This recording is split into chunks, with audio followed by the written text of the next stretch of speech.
Player number 211267. Gold Coast Suns, Daniel Gorringe, Norwood, Tea Tree Gully. Destiny. This is destiny. This is my destiny. I'm supposed to do this, damn it! Don't tell me what I can't do!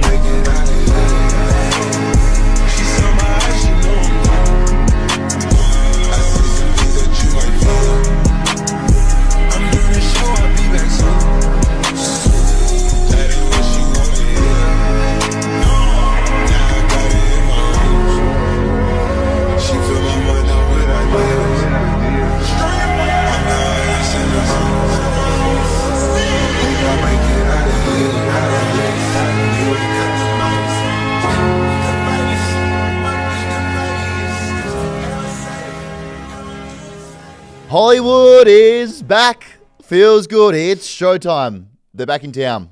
Big win for the Hawks last night. 21 points now. I wouldn't say it was one of those primetime blockbusters. It was a game. I liked it. Did you? It wasn't like your thriller. It wasn't your like high scoring, high octane, which we probably thought going into it, okay, they're going to hum around here. They're going to move the ball, be quick, exciting. It was like a very much a Hawks business trip. Let's try and get fun again. Let's try and get right. And we'll take up the Dogs. Well, I do wish the Dogs had a bit more in them. I think if their bite was a bit harder, then it's the bite. Telling you. Oh. I hate teams off the bye. This is why. They never come. Yeah. Never come ready to play. They're always in holiday mode still with their beers in their hands. Yep. Cocktails, still tanned, maybe burnt. So I don't like teams off the bye. But the Hawks, I tell you what, the game I felt watching it was over in the first minute. When Guinea gets the free kick, high, set shot, then hits him with the camera celly, which we've been asking for. Mm-hmm. The game was over then. Mm-hmm. Just back to celebrating, back to being cool with it, getting their swagger back. Very Hawthorn-like. We hadn't seen in a long time. And first goal celly, huge. Well, that's big. You celebrate in 57 seconds into the game. Yeah. You've got 119 minutes to try and hold on to that celly. That's an early celly, but they were doing that last year, and it seemed like last night they started doing it again. Everything was a bit more free. Freedom. Weddle was flying off half back. I don't think he even knew the game plan. Doesn't need to know one when he's doing stuff that he's doing. How good was that goal? Yeah. Man, that was... He's a stud. He really is. He just burns you off half back, and when his hair gets going, now I haven't seen that. I think it's the faux hawk. Is it a faux hawk or a mullet? Nah, it's probably a mullet. It's more of a mullet than a faux hawk, for sure. Jeez, when it's humming off half back, good luck catching it. Yeah. He was really, really good. So I think, the tone was set with Guinea, and then the game was over when Guinea showed the footy to the whole dog squad with that last goal. Yeah. So a bit of context here. Old man media is going after Guinea saying, that's not on. We hate this stuff. Of course they are. It's a storyline for them. No one picked this up at the broadcast. No one's speaking about it. But 5 minutes before that, Guinea has a set shot. Tight angle, about 40 out. Don't know if you remember. Kicks it, I think, out of bounds in the full. Libba runs up to him and hits him with the camera celly. Yep. Off camera, as if to say, wanker, celly, here, have it back. 5 minutes later then, he runs into the open 50, 3 bounces, and just pulls it back to show the whole team, as if to say, hey, Libba, here's the game. Now it's gone. Boots it through the goals. Almost missed. Yes. Nervous moment where he almost missed it. Kind of almost looked like he dropped it as well at one point. It was an awkward ball drop from celebrating cocking it back to bringing it back to the foot. But he had so much space. When you break a 50, you can do what you want. Now, I like this. I'm big on Guinea. I know people say you don't like him, and that's fair enough. You can like who you want. But I like that Guinea doesn't give a shit. No. That's a guy that does not give a shit. We know last year he was at the pub before finals. He's just a guy that does not care about your opinion. And I love that. And that's what the Hawks are. Back to that real arrogant Hawthorn, Hollywood-style hawk ball that we'd known for so long last season, a bit at the start of the year. Mm-hmm. They're back. That's a vibe that's back. And so is he. He's finding some really good form. 2 really good games in a row now. He's a really good footballer. Yeah. So I think we lose what he is because he's so, not even loud, but his personality is so big. Mm-hmm. He can play. Absolutely. The last couple of weeks since coming out of the VFL, he's been really good for the team. Up and back, fit as well, and looks strong. Mm-hmm. Looks like he's at the gym. So I love that he was back. And then he tweeted after the game. After obviously the goal silly staff and people coming after him, he said, "Why everyone want to be so serious? Bro can't have fun." Then dinosaur emojis, 2 of them, at the media. You dinosaurs. Then Chol was asked about it and said, yeah, look, I didn't like that. So I'm very confused what's going on there in their camp, but that's what they are. Yeah. If you are what you are in your DNA. Mm-hmm. So I love that they're back. They were very good. Well done. Back to celebrating, as you said. Back to being arrogant. Now, it seemed like, we've been asking for them to celebrate everything, yes, but just play with literally no game plan. Like that freedom just to overlap handball, wheel and go. Like that was back last night. It was very much a different Hawthorn team. Well, when you say that, though, I must say it's more that you want to watch them when it's coming across like they don't have a game plan. But they clearly do. They clearly do. It's just it's an entertaining one that makes it look like it's so chaotic. It's a bit like WWE. Correct. You think there's no game plan there, and you think like, oh, these guys are really hurting each other. Oh, there's fake blood. It's all planned, but it looks like it's the real deal. Wait, what? Wait to hear about Santa Claus. That just reminds me. When I worked at a radio station in England, there was a show on once a week on a Sunday. It was a WWE show, and wrestlers would come in their kids, pretty close to, and have their interview, but like it was like Inception. Yeah, because you're going, so you already know the result of what's going to happen on the week. Yeah, they know. But whoever's hosting this show is interviewing you like, well, obviously you've got a really big matchup on the weekend. How do you think you're going to get over the top of him? Yeah, like we already know exactly what we're doing here. Bizarre. It's all planned. Bizarre. It's all planned. So they're like that. They're very fun, dangerous, back to being what I love them being. Yes. Which is awesome. So tackling was through the roof. Had the big mouth guard sessions, feedback session as well. That worked. A lot of home truth being told to each other. That seemed to work. They went to Sam Mitchell's house somewhere. Now, the story was, I don't know if I heard correctly, I was very tired last night, but he's got bunk beds, and I don't know if the whole team stayed in the bunk beds. Logistically, that would be a nightmare, but he said the boys got down there, played some cards, got a new card game they play, and that brought them all together. Okay. So whatever he did, it worked. Now, Mitchell really wanted to win it. Yeah. Last quarter, he tags Bont. That's a big move. When you're up by 20, you'd be like, you know what, let's still run the tag. Move it now, move Nash to Bont. That's an intention move. I like that. Bevo also made a move, try to get Lob up forward. Lob was pretty good. Man, Norton, my neighbour. Is he? Yeah. Needs to get going. I haven't passed him the feedback. Not my place. But it's in the back pocket. It's if we're ever at the same cafe, it'll be like, oh, you need to get going, don't you? Oh. Anyway, but he does, yeah. Maybe Darcy coming back will help him get off the chain a little bit, but the forward line looked a struggle for them last night. They looked off the ball. I'm giving them a mulligan, Dogs. I really am. Yep. I think they get a mulligan. They've been up for so long, off the bye. I'm happy to sweep this one on the carpet and never talk about it again for them. So where do we sit with the Hawks now? Because I suppose the unspoken thing here is you got to remember 3 big outs based on form. Sicily out, Watson out. What's that? Scrimshaw out. Yeah. So I assume they come back into the fold next weekend. Yeah, they reckon Sicily's one away. Watson was really sick. Scrimshaw would come back in. So, yeah, don't give me allegedly. So the Wiz will come back in. Now, the thing is now with Sis, like, where do you put him? Yeah. Is he a forward?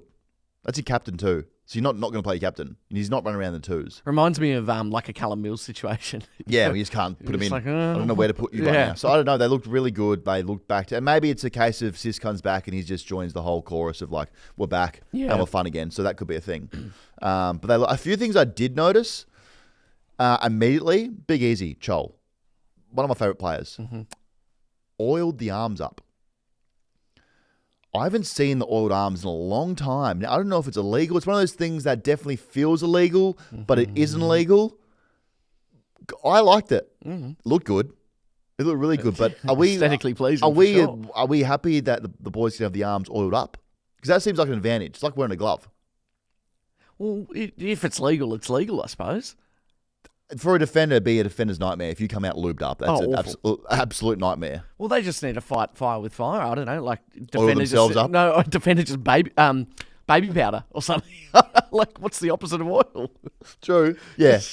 Yeah. How do you contrast honey that? on you or something? Or I haven't seen the oil. Tom Hawkins was a big oil guy. Big oiler. I'm big on oil. Bring the oil back. Okay. Yeah, big that. So, but yeah, I as I said, Dogs get a mulligan. Bevo did some weird things. Libber down back. Now, I don't know if Bevo's going to that crazy kind of like, you know, when he went a bit, crazy last year by doing some weird things with players positioning.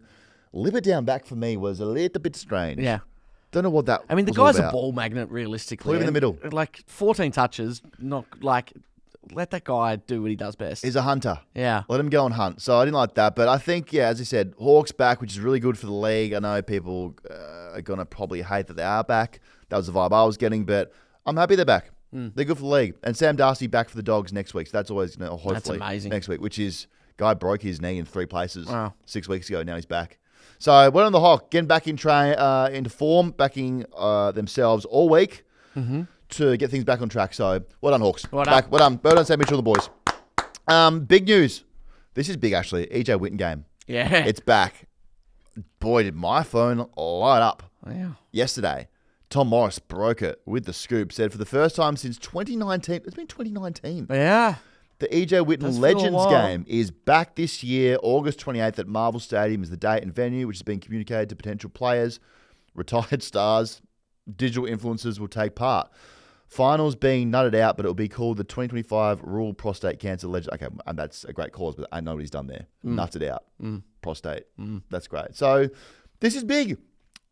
I haven't been... there's a lot of rumors getting around. I can't talk on those, but I have not been spoken to. Okay, sure.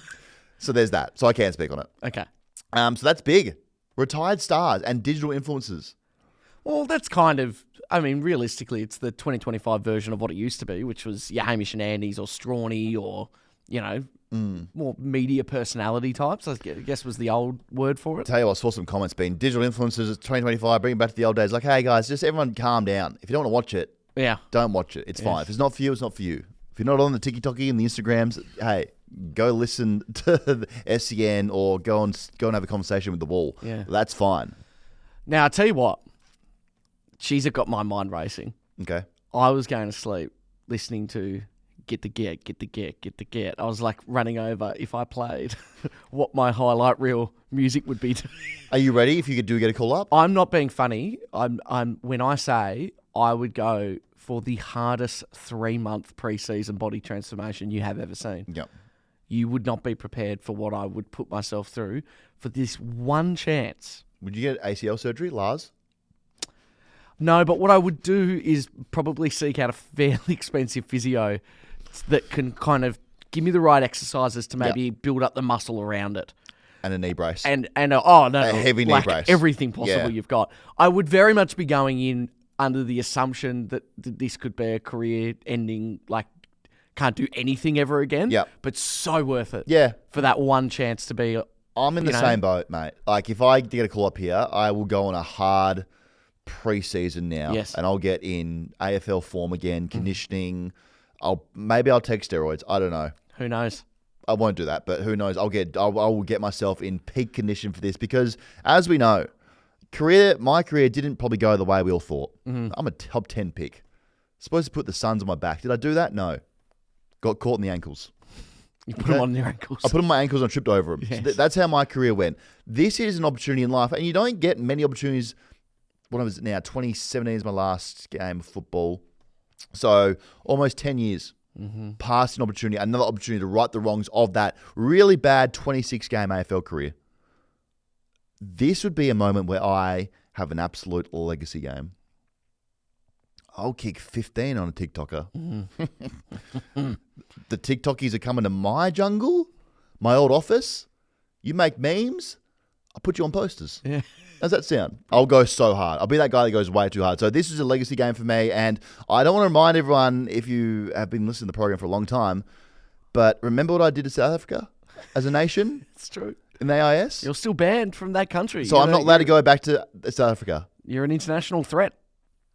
We played a game. If you haven't heard, you knew the program, welcome. We played a game in the AIS AFL Academy the year of my draft, so 2010.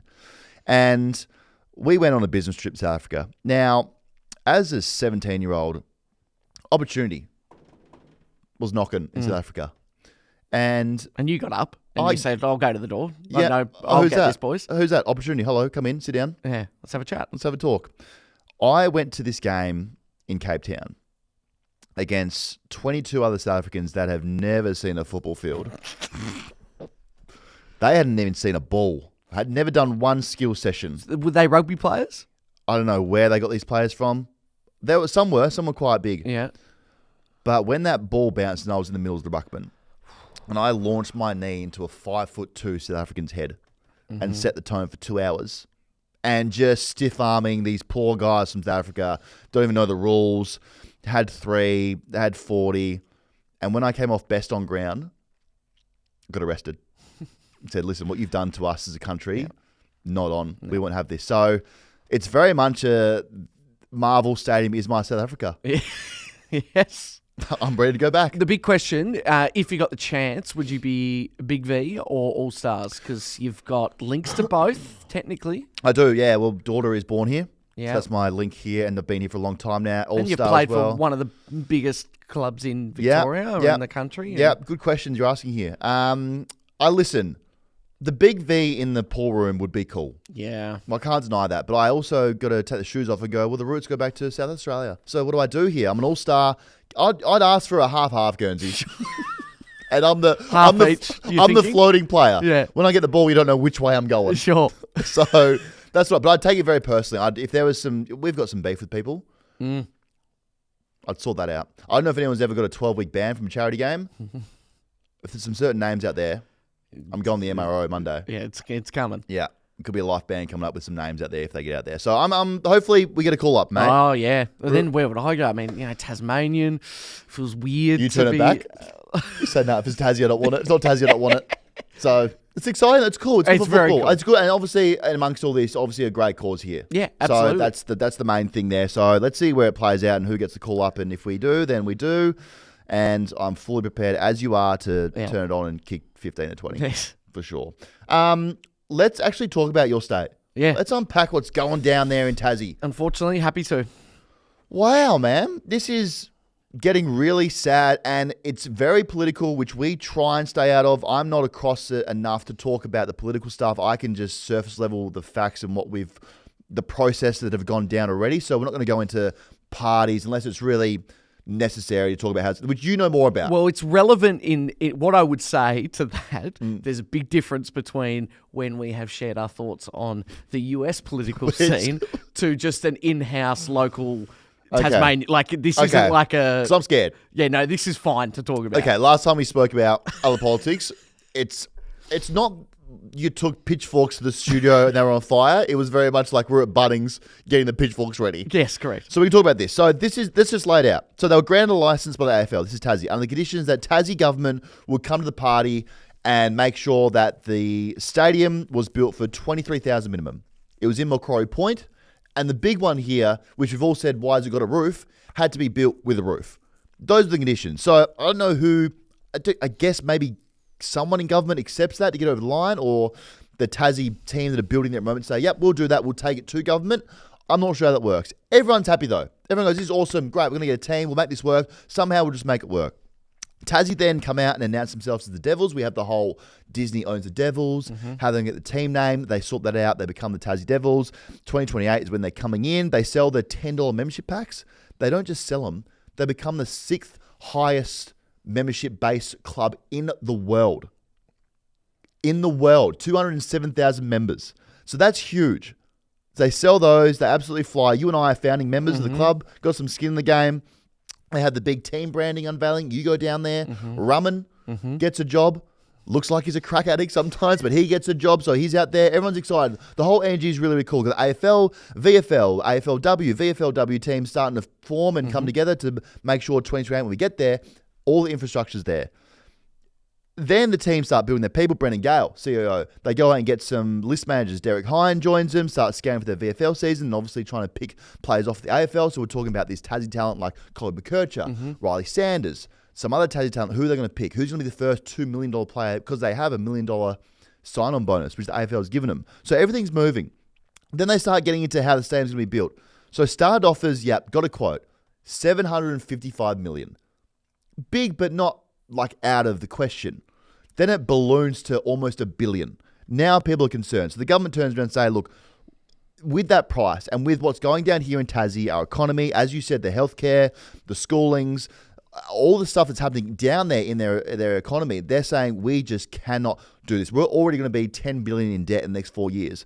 We don't think this is a good investment for us. So now the Tassie government is just pushing for this no motion because there's people in there that don't feel it's the right move for their state, which to people who aren't down there. You're from there, so you can speak more to me on what it means to Tassie and Tassie people. But from someone who's not down there, I look at this and go, understand the strangleholds on your economy and how much it's going to cost and what it might do. But think of 50 years down the track. Think of the young kids who are playing Auskick down there right now, we're so happy to have a team, a pathway to get into the AFL in their backyard, who now, as it's happened recently, you go to Tassie and then you get out of town. Even if you're not a footballer, you grow up in Tassie and then you move because there's nothing going in Tassie. This was a piece that brings the state of Tassie together. Have I summed that up all right? You've said it perfectly. You've said it brilliantly. We haven't had... I can't think of one thing that's brought that state together. You know, even from a sporting... maybe the Jack Jumpers. Yep. Jack Jumpers recently have done a phenomenal job, but in history, at least from a sporting perspective, it's been, you know, the Hobart Hurricanes, Yep. the Hobart Chargers, whatever it might be. Then from a more of a lifestyle aspect, you've got Mona, that's Hobart. You've got Dark Mofo, that's Hobart. You know, there has been always a massive divide between the North and the South, and we're our own worst enemy. So from what I can gather, both the Liberal Party and the Labor Party, at time of being granted of the license, they were both in agreement for stadium and team. So they're happy with it. At when, you know, how many years ago was that when, you know, it was all happening? Yep. But there was some disagreements on both sides on budget, but with the acknowledgement that it will happen. We'll work around this kind of thing. Then I think budget gets clearly blown out. Yeah. Now what's happened is the Premier, Jeremy Rockcliffe, has been given a vote of no confidence. So that essentially means, I believe he's now requesting an election. Yep. If the Labor Party then get in, they are backed by the Greens Party, which in Tasmania are relatively big and important. So you've got a sort of a bit of a 2-on-1 situation there. If the Labor Party get into power, they are essentially still keen for the team, but absolutely against the budget for the stadium. So it's really just hanging on whether it's Liberal or Labor at this stage. Okay. Now, the problem is that the AFL are so stubborn that they're not providing a plan B. So it shouldn't actually come down to the party, because the Labor Party will want a Devils team as much as anyone.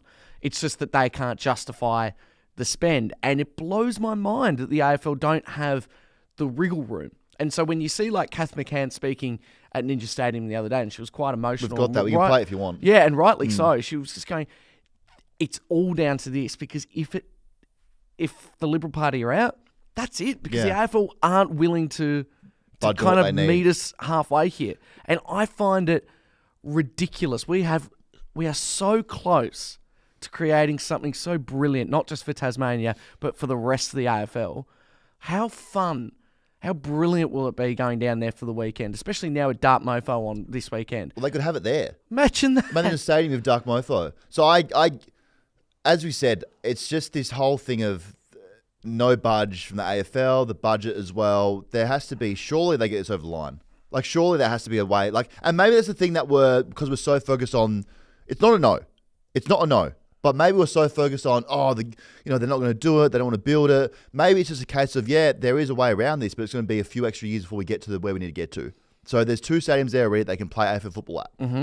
So is it a thing where they go and play there for a little bit? They get the team sorted still while they're building and sorting this all out. There's still a few things that we need to sort out before it's a flat, hard no. Yeah. Well, here's what I don't understand. So from it's roughly 20,000 capacity at Ninja Stadium in Hobart. A couple less than that, let's just call it 15 or 16,000 at UTAS Stadium. That you can't tell me that that's not about the average, if not a lot more than what the Suns would be getting in attendance. Yeah. So what is the problem in just temporarily, at least, for the next 5 years playing there and getting a sellout every week, and raising some money that way? The AFL understanding that that's going to make them a lot of money in the interim, and then you go from there. I just don't understand this absolutely no way mentality. And the whole roof thing, I've seen about it even more. I've been really big on, but there's no roof at the MCG and it's really cold and wet in Melbourne. But you're allowed, so that's just saying, okay, so you're fine for the Crows, Port, Freo and Eagles to play sometimes in 40-degree heat at the start of the season. That's not a problem. Then you've got games up in Queensland during cyclones, and we're going, oh, are we going to play? Yeah, maybe, maybe not. And there's flooding. You've got games in Canberra where it's snowing. It's like, I think we're going to be all right, guys. If we just bring your puffer jacket, it's going to be okay. Rug up. Well, the thing as well with this is like, it's one of those ones where I've joked about Tassie being like, there's nothing to do there, boring. Tongue in cheek, like nothing to do there. You're very passionate about Tassie, and it's a great niche state. There's so many great things to do down there. But when the locals are joining the joke saying, this is typical Tassie, these are the reason why all our young move out and try and go in a state to make something themselves because there's nothing here to keep them in. Like, this is a prime example. Taylor Swift can't go there. No. Like, other things than football that you could have this stadium. Yeah. Because that's what happens. So then, like, my nieces, for example, they wanted to go to Taylor Swift. Can't go. And so they'd line up at the office in Hobart to try and get Melbourne or Sydney tickets. And then they get a taste of the big smoke, which I totally understand. I caught the bug and I was out of there. Yeah. But it's a tale as old as time. There are then some things that make you really proud to be Tasmanian. So there was a big call. It's for the longest time that they were going to get a cable car up Kunyani, the mountain. Huge. A little bit like in Queenstown in New Zealand. But Tasmanians voted firmly against it. They went, no, keep Tassie wild. And because I will say I'm very much a Greens leaning person. I went, no, I like that would be cool, but I understand it, and that actually makes me proud to be Tasmanian in that sense. But not everything has to be like that. Not everything needs to be this much of a struggle. Tassie. Yes, like you can build and like maybe follow the rest of the states in advance and have some. You can have nice things. Yes. We're allowed to. You're allowed to build and develop and grow. Yes. You don't need to be your own little like island segregated from everyone and try and be stuck. Like, I'm not sure if you have colour TV at the moment, but like you're allowed to grow with the times just a little bit. And this feels like it's a time where you're allowed to grow. You're allowed to have a team. You're allowed to have a pathway for your Oz kickers to play. So hopefully they do it. If they don't, still sealed. Just cover up the old address there. Oh, still sealed. We are the team Tassie membership pack. Now, I'm not sure if I'd be the only one that would have this still sealed because very eager people were to put the stickers on their cars. It's a good point.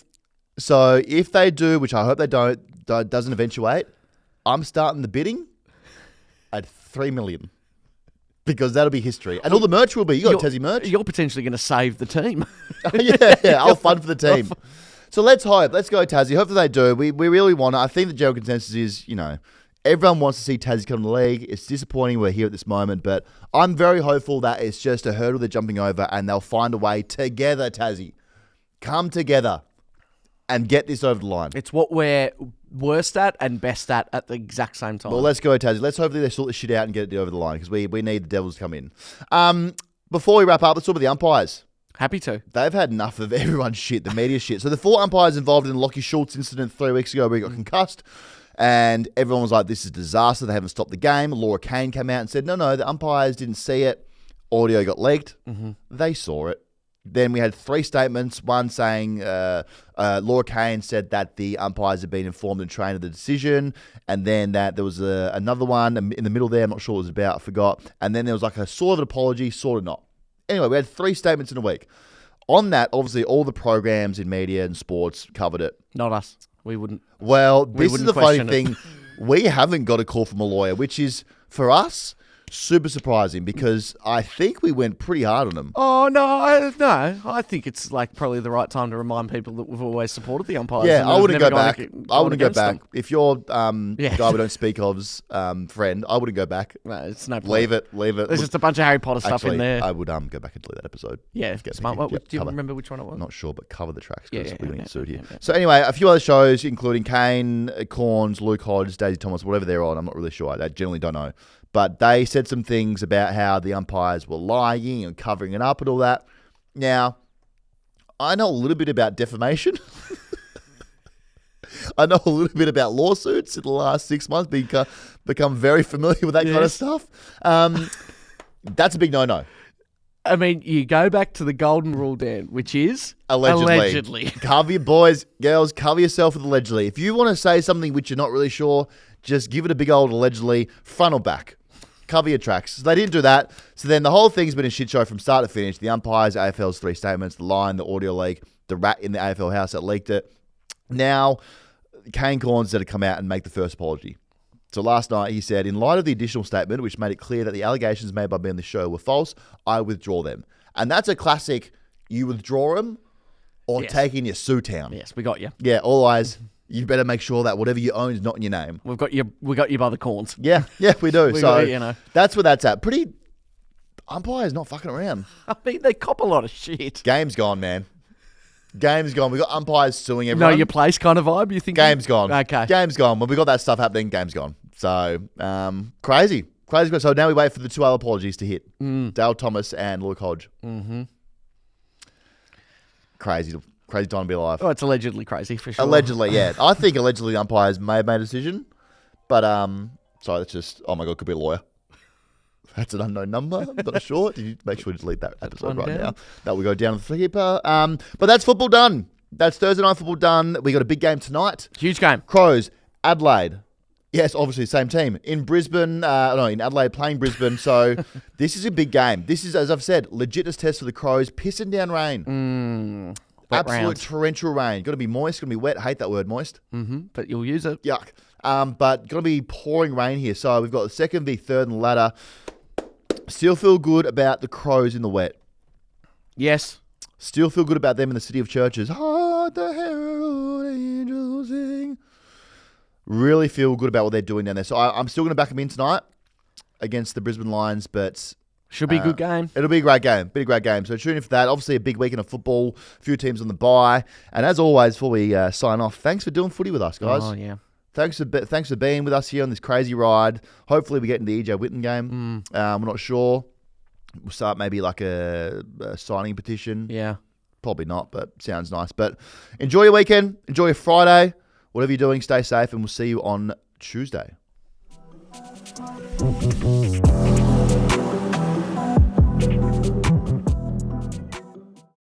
Imagine what you could be buying instead. For free and confidential support, call the number on the screen or visit the website.